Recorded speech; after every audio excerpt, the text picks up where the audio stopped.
Everyone, मैं नीलम शर्मा आपका फिर से स्वागत करती हूँ हमारे यूट्यूब चैनल शिक्षा पथ बाय नीलम में।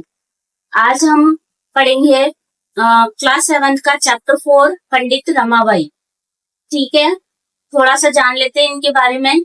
स्त्री शिक्षा के क्षेत्र में पंडिता रमाबाई ने आंदोलन प्रारंभ किया। उस समय जो समाज की धारणा थी, उस समय स्त्रियों को संस्कृत पढ़ने का अधिकार नहीं था, स्त्री शिक्षा पर जोर नहीं दिया जाता था। उस समय में उनके माता और पिता ने इस रूढ़िवादी धारणा को त्याग करके पंडिता रमाबाई को संस्कृत शिक्षा दिलवाई और उन्होंने अपने वेदों का, शास्त्रों का उन्होंने अध्ययन किया और इसके लिए उन्होंने आंदोलन भी प्रारंभ किया। आज हम पंडिता रमाबाई के बारे में पढ़ते हैं। आइए चलिए देखते हैं। स्त्री शिक्षा के क्षेत्र में अग्रगण्य मतलब अग्रगण्य यानी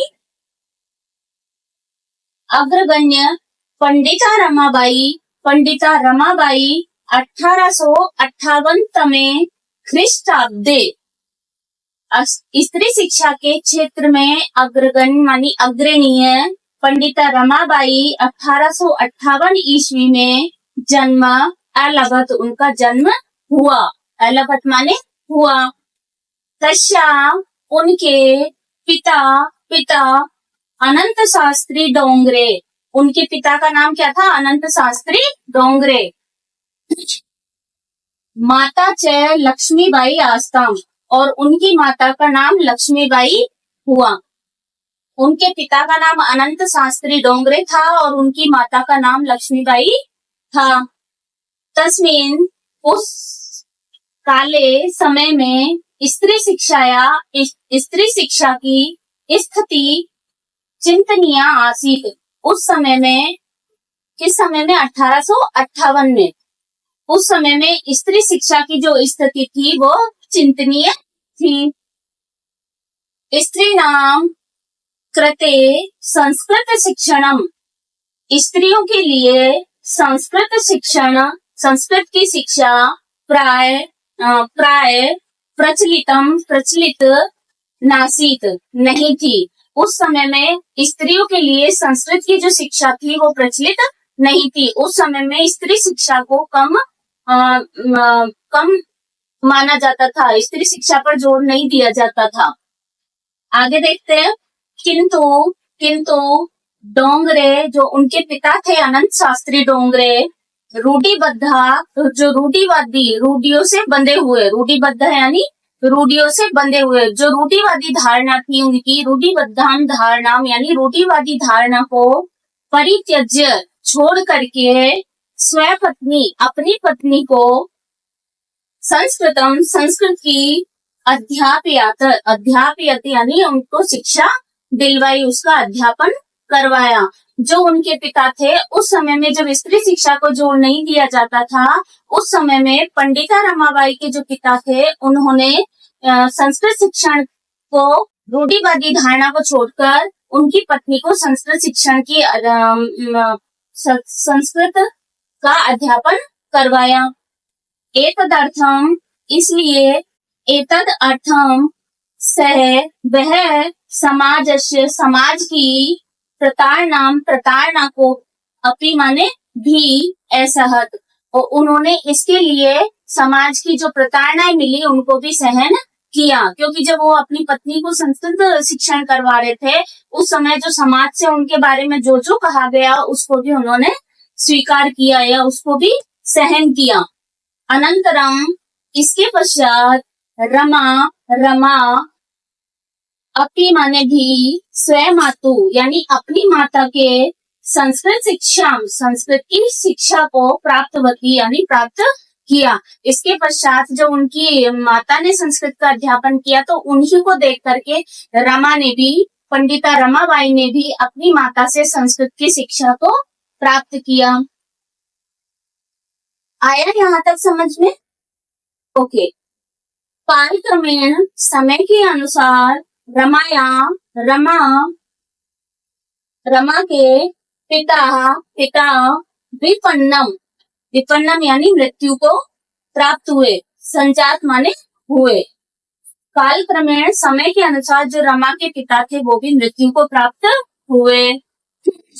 तस्या उनके पितरों माने माता और पिता, ज्येष्ठा बड़ी बहन, भगिनी यानी बहन, उनके माता और पिता, ज्येष्ठा भगिनी, बड़ी बहन दुर्भिक्ष पीड़िता मानी अकाल से पीड़ित, दिवंगता होकर के दिवंगत हो गई। जो उनके माता पिता थे और उनकी बड़ी बहन थी, उस समय में दुर्भिक्ष पड़ा या अकाल पड़ा, उससे पीड़ित होकर उन्होंने मृत्यु को प्राप्त हो गए।